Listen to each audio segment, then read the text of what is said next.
Hina itu bukan pujian, tapi vonis mati bagi harga diri Olivia. Di hadapan ribuan mata, ijazahnya ditahan, bukan karena nilainya jelek, melainkan karena sepatunya lecet dan ibunya hanya petani desa. Pak Chandra, dosen angkuh itu, mengira panggung wisuda adalah tempatnya menjadi raja, menelanjangi kemiskinan mahasiswanya sebagai lelucon kejam. Namun, ia melupakan satu hal fatal, singa tidak perlu mengaum untuk menakuti tikus. Di sudut ruangan gelap, sosok wanita tua berkebaya lusuh bangkit. Ia bukan sekadar ibu petani biasa.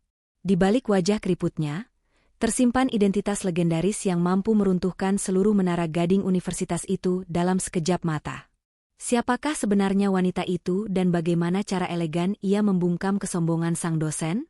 Ini adalah kisah tentang pembalasan sunyi, di mana kecerdasan sejati tidak berteriak, tapi menghancurkan keangkuhan dengan satu fakta yang mematikan. Udara di aula megah Universitas Jaya terasa menyesakan, campuran antara aroma parfum mahal, keringat gugup ribuan wisudawan, dan bau bunga melati yang disemprotkan berlebihan untuk menutupi ketegangan. Bagi Olivia Maharani, hari ini bukanlah perayaan, melainkan sebuah pembuktian yang menyakitkan. Ia duduk di antara teman-temannya yang sibuk memamerkan ponsel terbaru dan mendiskusikan liburan ke luar negeri. Olivia hanya diam, tangannya yang berkeringat dingin meremas kain toga pinjaman yang terasa berat di tubuhnya yang kurus. Selama 4 tahun, Olivia hidup dalam 2 dunia.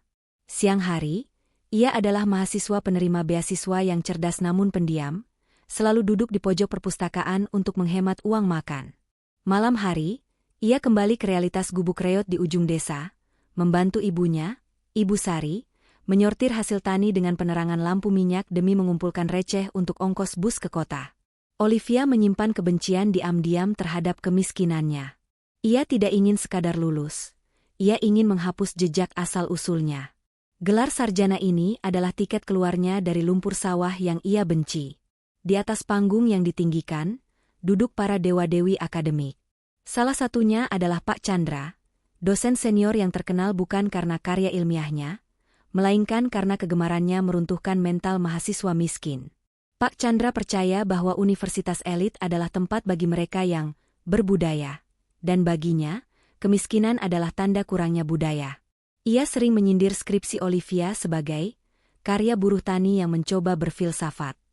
Acara dimulai dengan pidato-pidato kosong tentang masa depan cerah. Satu persatu nama dipanggil. Tepuk tangan meriah mengiringi langkah anak-anak pejabat dan pengusaha. Tibalah giliran Fakultas Olivia. Jantungnya berdegup kencang hingga terasa sakit di rusuknya. Ia menoleh sekilas ke belakang, melihat ibunya duduk jauh di sudut, tampak begitu kecil dan asing di tengah kemewahan ini. Olivia Maharani, suara pembawa acara bergema.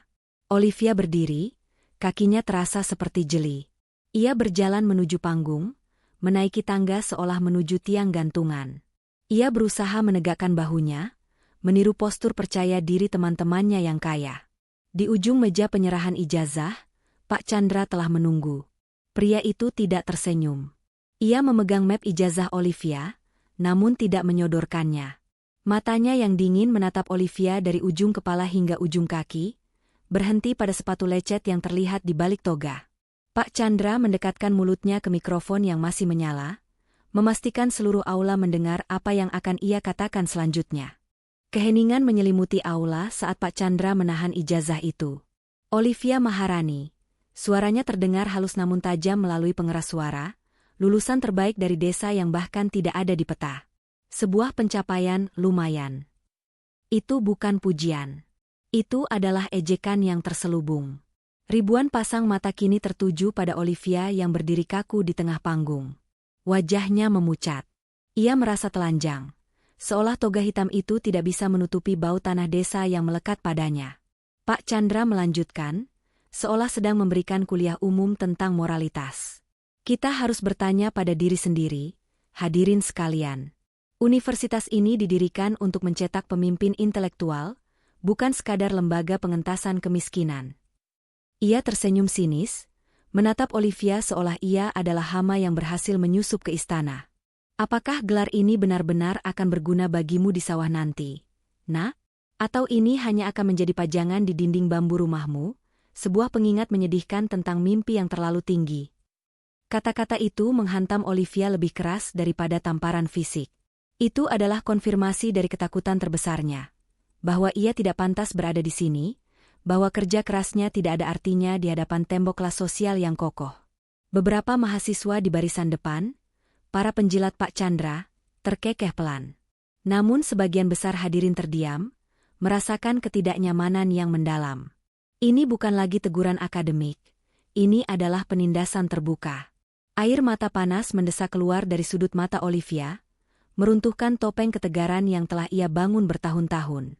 Ia ingin berteriak, membela diri, mengatakan bahwa ia sering tidak makan demi membeli buku diktat yang mahal.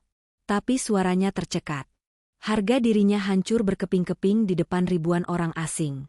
Ia hanya ingin menghilang, ditelan bumi saat itu juga.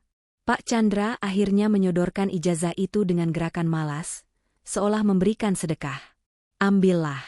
Semoga beruntung dengan realitasmu. Olivia meraih map itu dengan tangan gemetar, menundukkan kepala dalam-dalam untuk menyembunyikan wajahnya yang basah. Ia berbalik, siap untuk lari turun panggung dan tidak pernah kembali lagi. Namun, sebelum ia sempat melangkah, sebuah suara memecah keheningan aula yang mencekam. Tunggu. Suara itu tidak keras, tidak berteriak, namun memiliki resonansi otoritas yang aneh, seolah terbiasa memerintah di ruangan besar ini. Suara itu datang dari barisan paling belakang, dari sosok wanita berkebaya lusuh yang kini berdiri tegak. Itu suara ibunya. Ibu Sari berjalan membelah kerumunan. Langkahnya yang biasanya lambat karena lelah kini mantap dan terukur. Orang-orang menyingkir secara naluriah, memberikan jalan bagi wanita petani yang tiba-tiba memancarkan aura yang menakutkan ini. Pak Chandra mengerutkan kening di atas panggung, merasa terganggu. Siapa wanita ini? Keamanan, tolong amankan. Diam, Chandra, potong Ibu Sari saat ia mencapai kaki panggung. Ia tidak menggunakan mikrofon, namun suaranya yang terlatih bergema jelas. Ia menaiki tangga panggung, mengabaikan prosedur, dan berdiri tepat di samping putrinya yang masih menangis. Ia menggenggam tangan Olivia yang dingin, memberikan kekuatan yang mengejutkan. Ibu Sari menatap lurus ke mata Pak Chandra, tatapan yang membuat dosen arogan itu mundur selangkah tanpa sadar. Kau pikir kau adalah penjaga gerbang intelektualitas? Tanya Ibu Sari dengan nada dingin. Kau hanyalah seorang birokrat akademik yang ketakutan, bersembunyi di balik jubah mewah untuk menutupi kedangkalan pikiranmu sendiri. Seluruh aula menahan napas. Belum pernah ada yang berani berbicara seperti itu kepada dosen senior di acara sakral ini. Kau menghina putriku karena kemiskinannya, lanjut Ibu Sari, suaranya semakin tajam. Kau mengukur nilai manusia dari merek sepatu dan asal-usul mereka. Itulah sebabnya aku meninggalkan tempat busuk ini 25 tahun yang lalu. Pak Chandra tampak bingung. Meninggalkan? Apa maksudmu, wanita desa? Ibu Sari tersenyum tipis, senyum yang penuh sejarah pahit. Kau mungkin lupa wajahku, Chandra. Kau dulu hanyalah asisten dosen junior yang sering salah mengutip data saat aku masih di sini. Ibu Sari menoleh ke arah rektor yang duduk terpaku di kursinya. Pak Rektor, mungkin Anda masih ingat nama Profesor Sariwijaya? Ahli ekonomi pertanian yang tesisnya menjadi rujukan nasional sebelum ia menghilang secara misterius. Rektor itu tersentak, berdiri dari kursinya dengan mata terbelalak. Profesor Sariwijaya? Itu Anda? Bisikan keterkejutan meledak di seluruh aula. Nama itu adalah legenda di kampus ini. Seorang jenius yang lulus summa cum laude di usia muda, dan menjadi profesor penuh sebelum usia 30 tahun, lalu menghilang tanpa jejak. Ya, saya Sariwijaya, kata Ibu Sari, suaranya kini penuh penekanan. Dan saya memilih menjadi petani bukan karena saya gagal, Chandra. Saya pergi karena saya muak melihat orang-orang sepertimu. Orang-orang yang mengubah pendidikan menjadi ajang pamer status, yang lebih peduli pada hierarki daripada substansi. Saya memilih membesarkan anak saya di lumpur yang jujur daripada di menara gading yang penuh kepalsuan ini. Ia menatap Chandra dengan rasa jijik yang mendalam. Gelar akademikmu tidak bisa menutupi fakta bahwa kau adalah manusia yang kerdil. Pak Chandra, yang baru saja dipermalukan oleh wanita desa, yang ternyata adalah legenda akademis yang jauh di atasnya, kehilangan kata-kata. Wajahnya merah padam, bukan karena marah, tapi karena rasa malu yang luar biasa. Ia telah menghina seorang master di rumahnya sendiri. Skandal wisuda itu menjadi viral dalam hitungan jam. Video Pak Chandra yang sombong versus pengungkapan identitas Ibu Sari menyebar seperti api di media sosial. Universitas Jaya menjadi sorotan nasional. Dipuji karena melahirkan legenda seperti Sari Wijaya, namun dikecam karena membiarkan dosen seperti Chandra berkuasa. Pak Chandra diskor sementara, reputasinya hancur di mata publik. Namun, bagi Olivia, kemenangan moral ini terasa hambar. Dunia nyata tidak seindah drama di panggung. Beberapa bulan setelah wisuda, Olivia berhasil mendapatkan posisi sebagai analis junior di sebuah perusahaan konsultan lingkungan terkemuka di ibu kota. Ia pikir ia akhirnya bebas. Tapi Pak Chandra adalah ular yang berbisa. Meskipun karir akademisnya di ujung tanduk, ia masih memiliki koneksi luas di dunia profesional, para mantan mahasiswanya yang kini memegang jabatan penting. Didorong oleh dendam kesumat karena dipermalukan di depan umum, Chandra mulai bergerak di balik layar. Menjelang presentasi proyek besar pertama Olivia, data penting di server perusahaan tiba-tiba berubah. Angka-angka yang telah Olivia hitung dengan cermat menjadi kacau, menghasilkan kesimpulan yang salah fatal. Saat Olivia melakukan gladi bersih presentasi di depan manajernya, kesalahan itu terungkap. Manajernya, yang sudah mendengar rumor negatif tentang Olivia sebagai anak petani yang mencari sensasi, menatapnya dengan curiga. Olivia, data ini manipulatif. Apakah kau mencoba menipu klien? Saya kira lulusan terbaik punya standar etika. Olivia panik. Ia bersumpah data aslinya benar, tapi tidak ada buktinya. Ia dituduh tidak kompeten, bahkan curang. Bayangan kegagalan kembali menghantuinya. Ia merasa kembali menjadi gadis kecil di gubuk, tidak berdaya melawan kekuatan yang lebih besar. Ia menelepon ibunya malam itu, menangis putus asa. Bu, mereka menjebakku. Pak Chandra pasti di balik ini. Aku akan dipecat. Semua perjuangan kita sia-sia. Di ujung telepon, suara Ibu Sari terdengar tenang namun dingin, jauh dari nada menenangkan seorang ibu biasa. Itu adalah suara Profesor Sari Wijaya. Hapus air matamu, Olivia. Kau bukan lagi korban di panggung itu. Dia menyerangmu secara intelektual, maka kau harus membalasnya dengan cara yang sama. Berhenti menangis dan mulai berpikir. Gunakan otak yang kau warisi dariku. Nasihat ibunya menampar kesadaran Olivia. Ia berhenti mengasihani diri sendiri. Ia sadar, di dunia ini, kebenaran saja tidak cukup. Kebenaran harus dibuktikan dengan bukti yang tak terbantahkan. Olivia bekerja sama diam-diam dengan seorang teman dari divisi IT yang bersimpati padanya. Mereka menghabiskan 2 malam tanpa tidur, menelusuri jejak digital di server perusahaan. Itu adalah pekerjaan yang rumit, namun kegigihan Olivia yang terasah oleh kemiskinan membuahkan hasil. Mereka menemukan log akses yang tidak biasa. Seseorang menggunakan kredensial manajer senior, salah satu mantan mahasiswa kesayangan Pak Chandra, untuk mengubah data Olivia di tengah malam. Olivia tidak langsung melapor ke manajernya.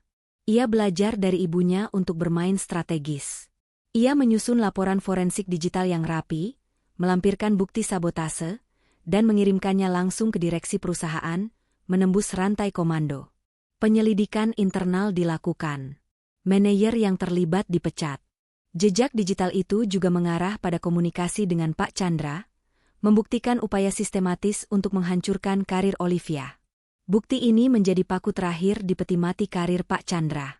Universitas Jaya akhirnya memecatnya secara tidak hormat.